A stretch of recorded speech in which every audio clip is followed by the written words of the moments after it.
hösten. Jag minns den starkt och klart. Att kunna gå på lina under en cirkus välvda tak. Tänk att få sväva högt där uppe. Number 6. Mikael Wiehe. Getting closer and closer to the top 5, aren't we? It was a bit of a surprise to find the Swedish singer and songwriter Mikael Wiehe as high as on 6th place. Even if I adored his songs as far as I can remember, I would, up until some years ago, hesitate to call myself a fan. But I know today that I am a fan, and probably have always been. He started his career as a jazz musician in the early 1960s, but when he heard Beatles and Bob Dylan, his musical direction changed completely, and he put down his alto saxophone and started playing the guitar instead. He formed the pop group Hoola Bandoola Band, and they can be described as a Swedish answer to the band, but with more European sound and very political lyrics.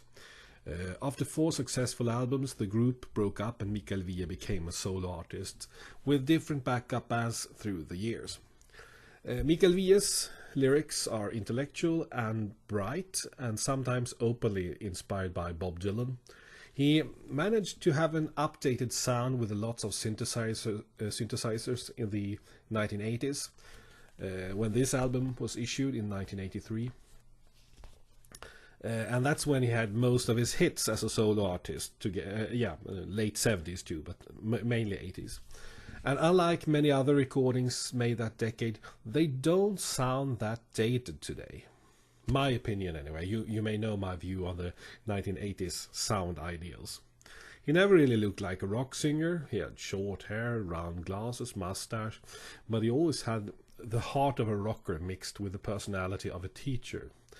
A strong idealist who always reacts strongly towards injustice in society, and that feels like a quite rare trait among the musicians today. Most idealists tend to lose their ideals the older and more wealthy they get. But that is not the case with Mikael Wiehe, since his last albums have been just as angry, and in some case even angrier than before. Place number 6, Mikael Wiehe.